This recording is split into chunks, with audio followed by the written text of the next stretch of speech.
From Kansas State University, this is Agriculture Today. Eric Atkinson here. Here's what's coming up.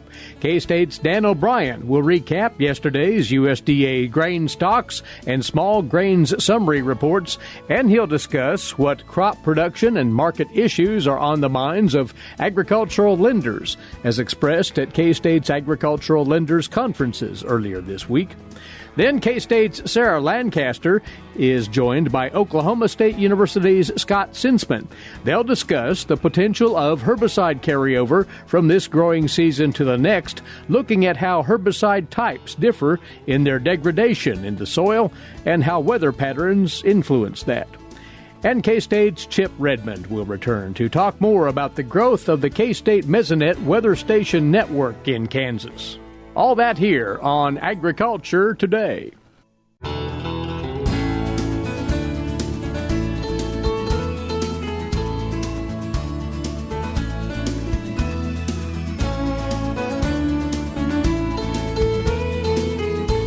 Welcome once more to another Agriculture Today here on the K-State Radio Network, where we first take up on this Friday edition, of course, the grain markets, with plenty of new information to plug in there. Dan O'Brien is Mike's side once more.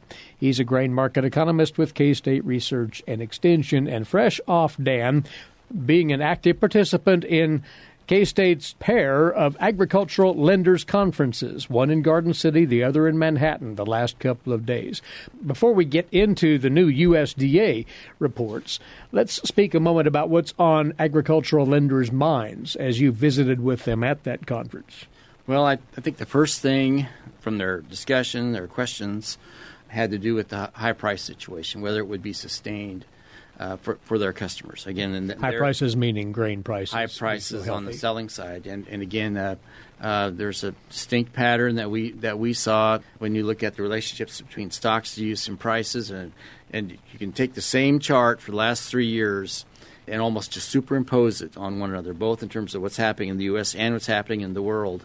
In the U.S., you've got sizable, tangible declines in stocks to use in the 2020-21 marketing year versus the last two, and at the same time you have strong increases in price that have occurred in all of these commodities. So USDA is projecting corn at about $5.45, grain sorghum at $5.85. That's for the marketing year that started, for feed grain, September 1 of 2021, going on into the next year. So that's a very front-loaded situation. Price prospects for wheat are basically looking at $6.60, so $6.60 per bushel. And I had one of the lenders there ask me, well, so you're predicting $6.60 for northwest and southwest Kansas? No, that's a barometer. You've got very high price hard red spring wheat markets going on. You've got white wheat in short supply because of the drought up there also to the north. And what's happened in the U.S. is exacerbated even worse in Canada for those crops. I guess the weakness in the supply, or the shortfall in supply for hard red spring, has kind of blessed us in hard red winter wheat country, although we've had an increase in production in 2021 relative to the previous year. We still have sharply higher prices. Last couple of years, about $4.80, $5.05 for U.S. Wheat prices, and here now we're looking at $6.60 and wondering where it's going to go. If anything's come a little bit shorter, it would be for soybeans here of late. That price has fallen to about $12.90 per bushel as a projection in the latest USDA projection coming out of the September WASDE. And farmers have closely in mind the prices of this last summer when we had $15 and $16 futures. I think the high price on a particular day, the highest day was about $16.67.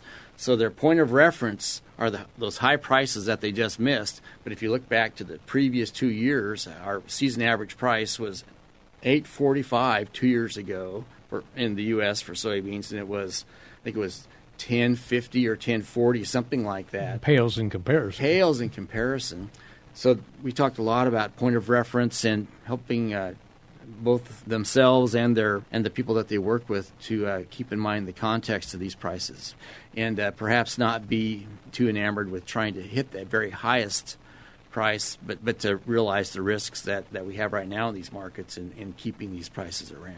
You say in tandem, those lenders were also keenly interested in wondering about production costs, where they're going, and the availability of inputs, plain and simple. As a group, we walked out of those rooms in Garden City and Manhattan, and basically we're thinking that some of the most important people that lenders could speak with would be the fertilizer and ag chemical dealers in their community, just to find out how tight supplies are. And we have real hand over fist wrestling, scrumming almost for access to supplies. So a few of the fertilizer dealers in the room were talking about the strong demand calls that they're getting locally for people just who are just very anxious to tie up supplies.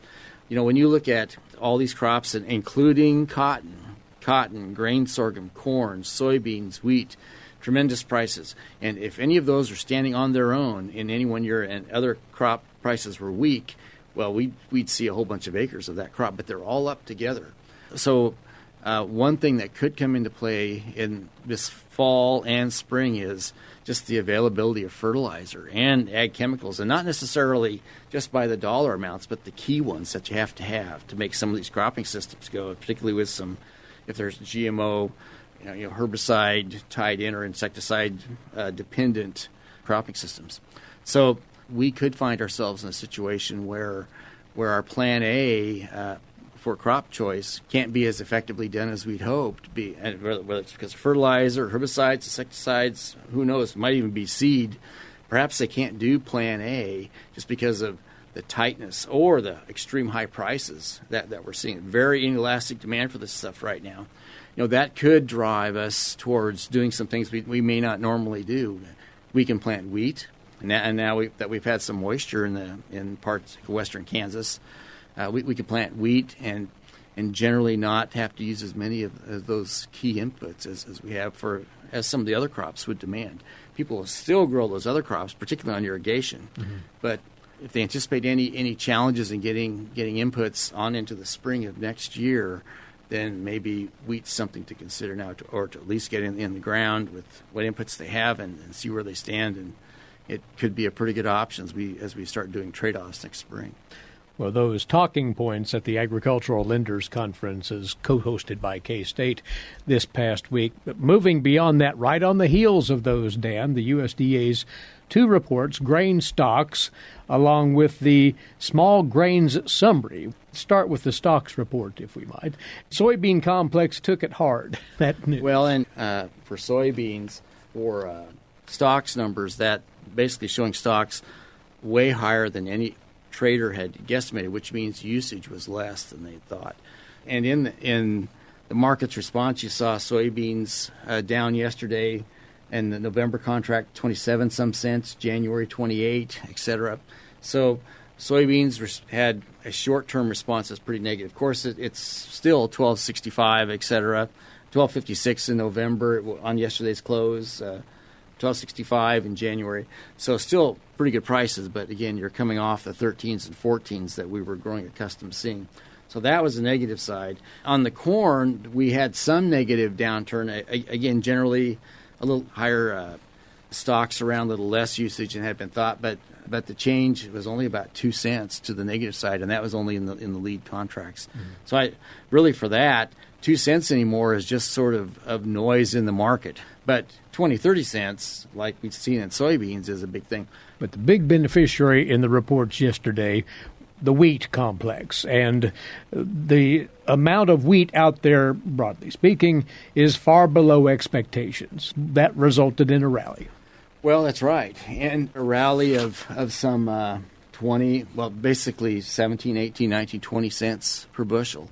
And you're looking at a situation where U.S. ending stocks are coming out of the September report. We're at 615 million bushels, and it's been trending down. So with these numbers, then, where do we go in the October report? Do we go below 600, down into 500 million bushels, or even lower?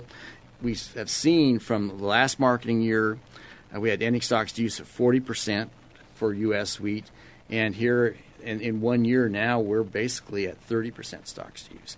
And the numbers that have come out here, in essence, may lead us to tighten that stocks to use figure out more. And where do you end up at? If you get down to 26% stocks to use, then wheat in the U.S. has a lot more support, and we'll see where things go. So all this is happening at the same time that our farmers are deciding whether in Kansas whether they want to or are going to be able to drill that much more hard redwood wheat. But in closing here, the USDA numbers considered, the market fundamentals are still very much intact for firm and solid prices. So that needs to be kept in mind here, doesn't it? Well, yes. We're sort of dancing around the edges on these things. Basic issues are that we have tight stocks. We've been tightening for corn, for grain sorghum, for wheat, for soybeans. We have high cotton prices. That's more of an international trade issue. But again, 84, 85 cents per pound of cotton, and we were basically around 60, 55, 60 some, 66, I think, the last couple of years. So strong cotton markets, too. So you've got a situation where, especially if you're talking to an ag lender audience or a farmer audience, where we have a lot of incentive to try to grow these crops to take advantage of high prices. But those incentives are coming at the same time that we're having a dickens of a time getting hold of the inputs for some of them to put them in the ground. Interesting times. Dan's notes on the markets, of course, can be found for your review, producers at agmanager.info. Good to have you alongside today, Dan. Next week, we'll talk again. Thank you. Thanks, Eric. Take care. That is his weekly input on the grain market trends. Dan O'Brien, grain market economist, K-State Research and Extension. Agriculture Today returns shortly here on the K-State Radio Network.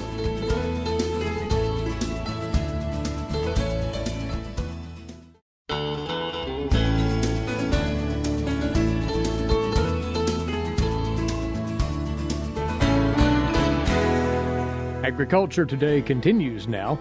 As another crop production season draws to a conclusion this fall in Kansas, thoughts rapidly turn to the planting plans for next year. With an eye toward many things, one of those could be, are there any residual herbicide concerns to figure into the equation? Herbicide carryover and product degradation in the soil was the featured topic on a recent edition of War Against Weeds. That's a weekly podcast co-hosted by K-State weed management specialist Sarah Lancaster. And her guest here was a former pesticide scientist at Texas A&M University, now an agriculture research official at Oklahoma State University, Scott Senseman. Here's Sarah. I guess we need to kind of set the stage and start at the ground level. What is herbicide carryover? I guess the way I would describe herbicide carryover is just really when a herbicide remains in the soil past the period that it was intended. And I would say typically we think of that showing up the next season after it was applied in the previous year, and it comes up in the next year's crop. So in a rotation, if somebody's doing something in a rotation with different crops, this could certainly cause some stunting of plants and reduced yield. So if I'm a farmer or a crop consultant, are there certain patterns in that stunting or yield reduction that I should look for that would lead me to think about carryover? Yeah, I suppose so. I guess it could look like several things. To me, I guess I've seen it be very uniform across a field before. Or it also, if you have kind of rolling topography or something like that, a lot of times what we might see is in a little wetter area where the water stands a little bit more. There's a little bit more water availability, which would maybe shake loose some of that herbicide and get it in the soil solution. And that could tend to create just a little bit more in that area. To me, it could also be mistaken a lot of times with diseases. So some ideas about what the symptoms might look like of an herbicide is pretty important. So sometimes it's a burned leaf.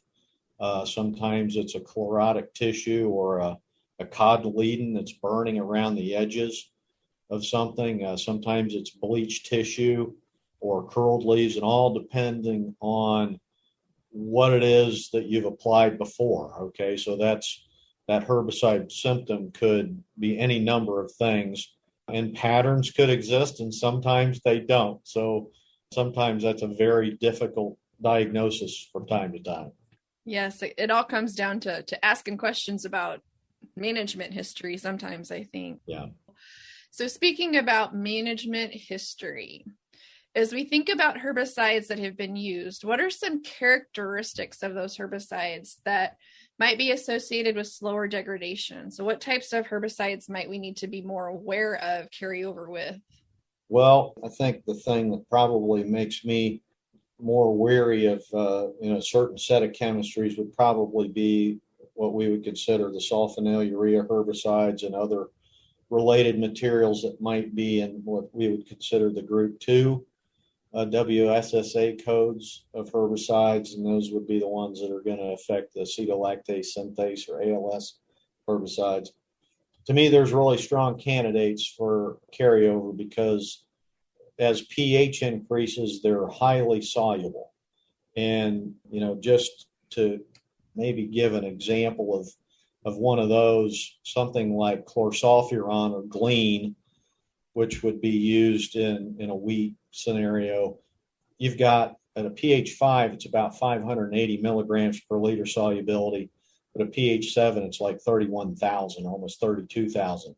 So just a couple of pH units that go up, you have a tremendous amount more that's soluble in the solution. That means if a root's grown in there, it's going to have a pretty good load of material that gets up in there and then could cause some symptoms to show up. So a high pH with a sulfonylurea herbicide and several related herbicides like that can really cause some major issues. If you have I would say an acid environment, then those things don't typically become much of an issue because you get chemical degradation with those pretty easily. Are there any other groups of herbicides that we should be kind of watching out for? Yeah, so I think clopyralid is one that they had tendency to have a little bit of an issue with. And part of the reason for that is you have on that particular molecule, it's got chlorines on there, and it's a little bit harder for microbes to grab onto that molecule and tear it apart like we'd like for it to do and degrade. So the more chlorines you have on a structure, the more stable it tends to be environmentally. And so that's one of those kind of compounds like that one that has a tendency to stick around. And if you go a little bit further in that extreme, picloram has 3 chlorines, and that has a half-life of like 300 days. So something like that is really what we're dealing with when you have chlorines on it. Atrazine is a compound. Of course, everybody's heard of that one probably, and it has 1 chlorine. It still has a little bit of resistance to degradation along with the other S-triazines that are chlorinated, but the 1 chlorine is a little bit easier to get rid of than 3. So if we looked at the profiles of those and how long they stay in the soil, picloram is going to be the longest longevity, clopyralid will be next, and then atrazine would be the next one. So what goes on? Do you want to talk about what goes on in the soil when that kind of reactivating rainfall occurs in that situation? Sure. I think there's a couple of things that really drive it, but I think primarily when we talk about degradation, for the most part on an herbicide, we're really talking about the major mechanism being biological. So that means microbial activity. And a lot of people don't realize that we're really working with a living system. So anytime that there's moisture and a soil temperature that is, I think, probably conducive for microbial activity, which would be somewhere in the range of, I'd say, like 25 Celsius to 35 Celsius. So mid 70s to mid 90s in temperature for Fahrenheit.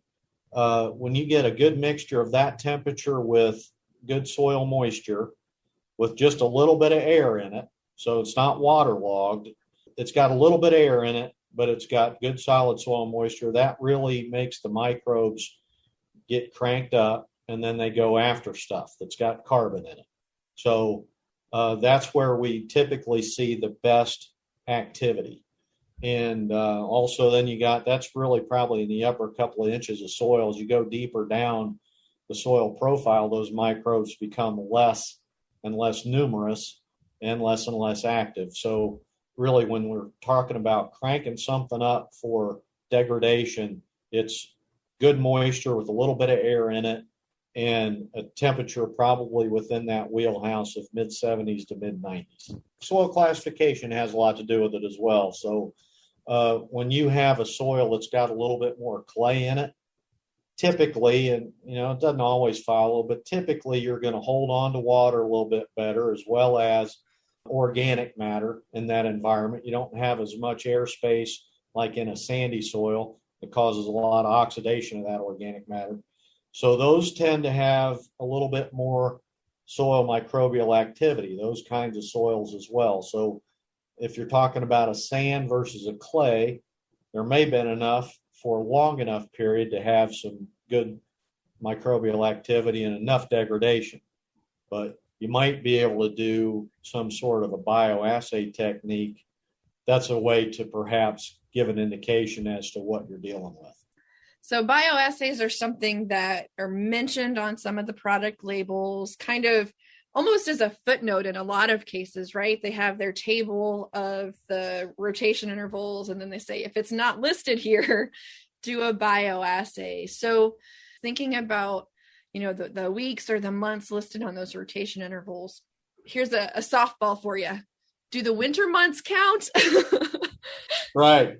Well, I think they all kind of do, because obviously it's going to get cold, but there are some times where it might cycle through a little bit, but you also need to give yourself a little bit of time, I would imagine, to make some sort of planting decision and a crop rotation decision. So there's seed that has to be bought, and depending on when they do that, which I'm going to guess they're looking at the end of the year pretty hard, right? From an economic standpoint, they may be doing some business decision at that point. So they might want to do it there. There still may be some degradation that occurs beyond that. But I think if they're trying to make that decision, they may need to know around November, December, or so I would say that. I don't know. Maybe I'm wrong on that timing, but that makes sense to me.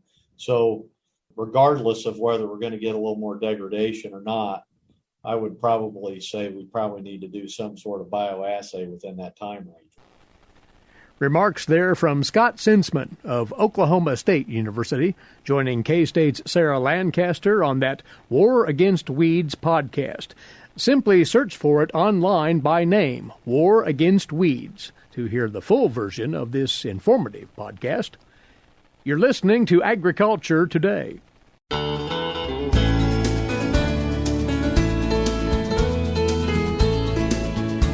Agriculture Today is back now here on the K-State Radio Network. Eric Atkinson with you.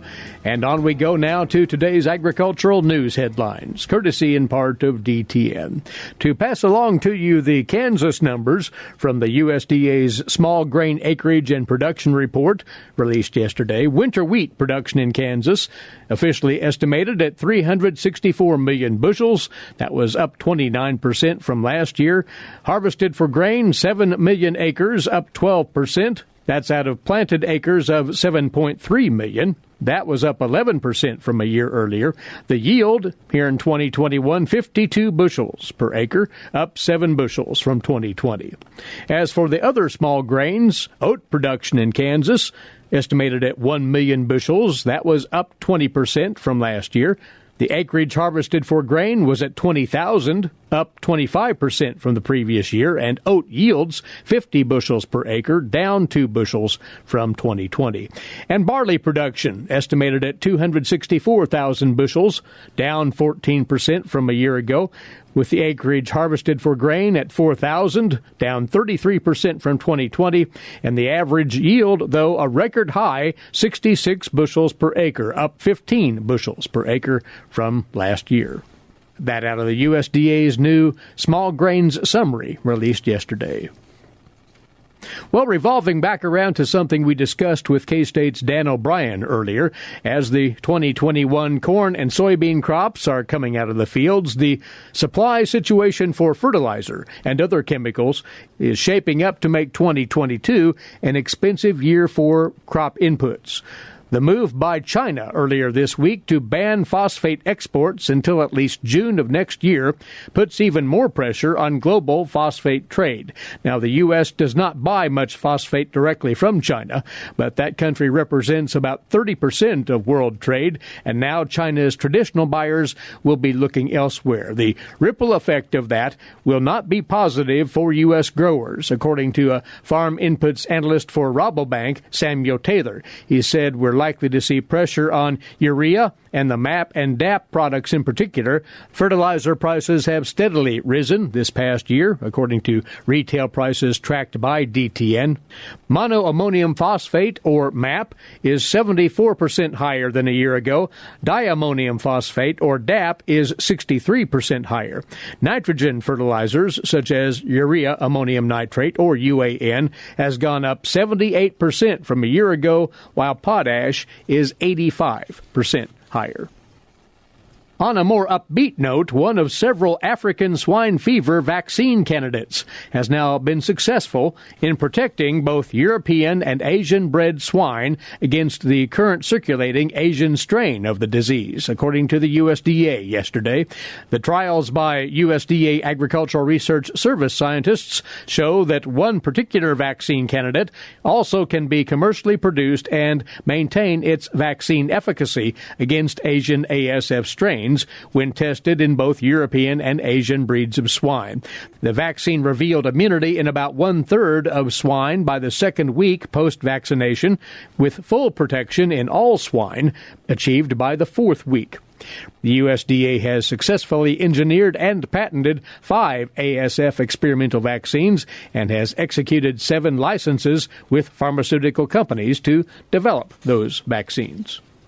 And the need for rapid response to animal health emergencies has prompted the creation of a new veterinary toxicology training program here at K-State.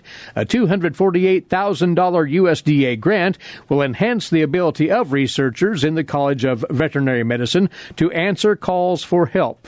The goal of the program, as developed by K-State veterinarians Steve Inslee and Bob Larson, is to better enable livestock veterinarians to recognize and address toxicology problems in food animal species, especially cattle, small ruminants, and pigs. The project will be utilizing veterinary telemedicine and other distance-based educational resources, including a toxicology call-in hotline for practicing veterinarians for common livestock toxicology problems. Coming your way now, this week's Kansas Wheat Scoop with Marcia Boswell. Marcia?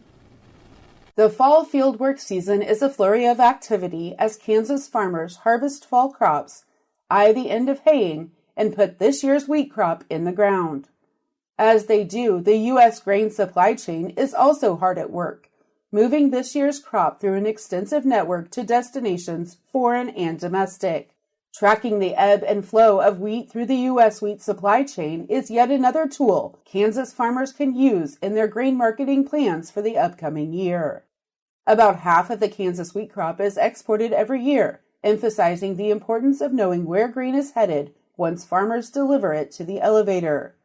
Luckily, producers are well equipped with reports and tools to accomplish this goal. The USDA issues regular reports on crop progress and condition, commercial sales, exports, and overall U.S. and global production and use. U.S. Wheat Associates, the industry's export market development organization, also digests these reports and provides data breaking down top markets with comparisons to previous years and the trends from worldwide competitors. U.S. Wheat Associates introduced a digital map of the U.S. wheat export supply system as a visual planning tool for its overseas representatives and their customers. The map provides users with the ability to identify U.S. wheat production by class, wheat shuttle loading terminals, Class 1 U.S. rail lines and spurs, river terminals, major rivers, and export elevator locations.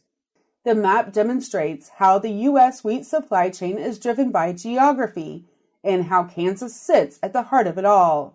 The interactive map provided by U.S. Wheat Associates details where wheat can move within the U.S. grain supply chain system, but the organization also provides a weekly report on commercial sales of wheat.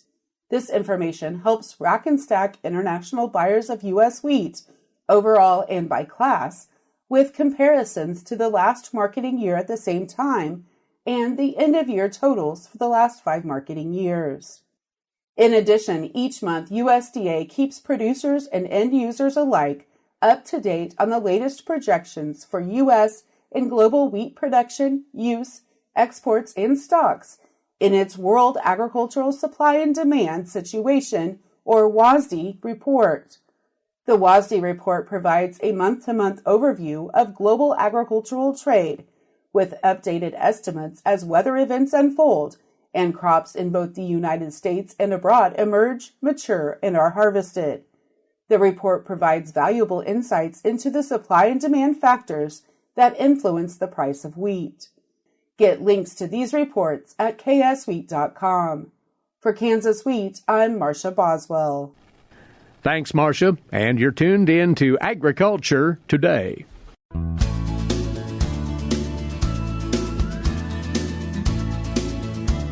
We're back now on this Agriculture Today, and the Kansas agricultural weather in the spotlight once more. Again, joining us, as he did last week right here, Chip Redmond. Chip is a meteorologist in K-State's Department of Agronomy with the Weather Data Library here at the university.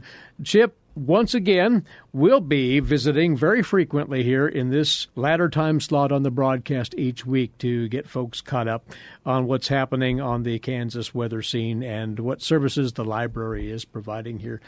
Last week, though, you touched upon that network of weather stations all around the state of Kansas, and you and your colleague, now retired, Mary Knapp, and others worked diligently in recent years to broaden the scope of that network.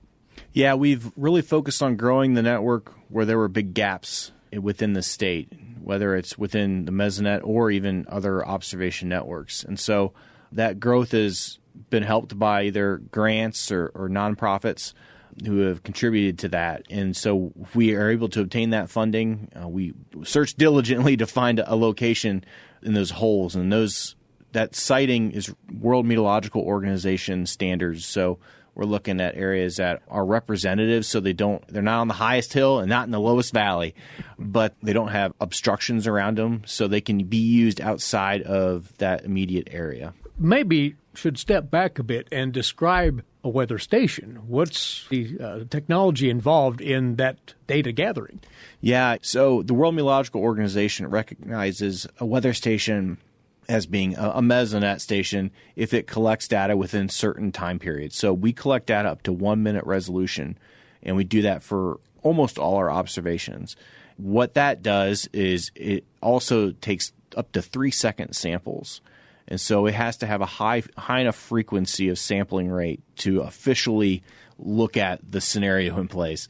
So our weather stations collect soil temperature, soil moisture, precipitation, and then temperature and humidity at 2 different levels, as well as wind speed and wind direction at 2 different levels. Now, another measurement we take that separates us from a lot of the other consumer-grade products is solar radiation. And solar radiation is a key for agriculture and knowing, evapotranspiration calculations and whatnot. So we have to have that soil radiation, which is not found on many networks. So that soil moisture and solar radiation really help us develop a whole perspective, I guess I like to say from the soil up, perspective of what's happening at that area. And that's different than a lot of consumer-grade networks because, say, if you have a weather station you want to put out and you put it in your backyard, you have to be within Wi-Fi reach, and that really limits how far out from your house you can go. And we need to be at least 10 times the height of that house away from it to avoid that obstruction. So a lot of those backyard stations don't get sited in a good location. And then lastly is the maintenance thing. Our weather stations are maintained at the bare minimum twice a year. And we have a rotation schedule for all our instrumentation. So it gets rotated out either 2 to 3 years, depending on the sensor. From there, we guarantee the best performance that we can get from that sensor. And we bring them in and we test them and then we recalibrate if needed. So those kind of separate a consumer grade station from what we're doing on the Kansas Mesonet. And once more, how many stations does Mesonet operate currently? Well, it depends on the week. And the maintenance and so forth. Yeah, we have 75 weather stations right now. By the end of October, we should have 77. And they're well dispersed throughout the better part of the state now, aren't they? Right. I mean, we have 105 counties in the state, and about 65 counties to 70 counties are represented by a station within that county. And so these stations accumulate all of this information, and they then traffic it to Manhattan, to the Weather Data Library, and from there it's processed and lends to all those tools we talked about on the Mesonet site. Yeah, we haven't even began to discuss the quality control that's needed for that data to go out. And so through cellular communications, opened up a lot of doors for us, and it really helps that data become more real time. And then once it's quality controlled, then we disperse it to the public. Are there plans to add more station sites then as capable? Yep, we've got 2 that'll be put out in the Northwest here in the coming weeks. And we're hoping we've got some grants put in for several other stations next year. And then we're also working on some upgrades of current stations as well. It is an impressive setup, to be sure, and it all funnels into the mesonet.ksu.edu site, where all of those handy tools for anybody and everybody are housed for use. And this time around, we also wanted to give a quick mention, Chip, if we might, to another informational gathering mechanism based on public participation. It's called COCORAHS. Remind us of that. Yeah, COCORAHS is the Community Collaborative Rain, Hail, and Snow Network. It's a fancy acronym for basically folks that have a certain standardized rain gauge with a 4-inch diameter and that can measure up to, I believe it's 6 inches. It might be 7, but they can measure up to 7 inches of liquid precipitation. And these folks go out every morning, preferably around 7, but some people can fluctuate that, and that's okay. And they take the measurement from their rain gauge, and then they report it online. There's an app that they can have to report it. What that does is, since everyone is measuring from the same instrumentation, all that data goes to one hub, and you can look at precipitation totals for the entire U.S. and even other countries too, from all the thousands and thousands of people that are reporting. When folks do this on a routine basis, and they can accumulate over years and years, then these start to become recognized as an actual climate observation site.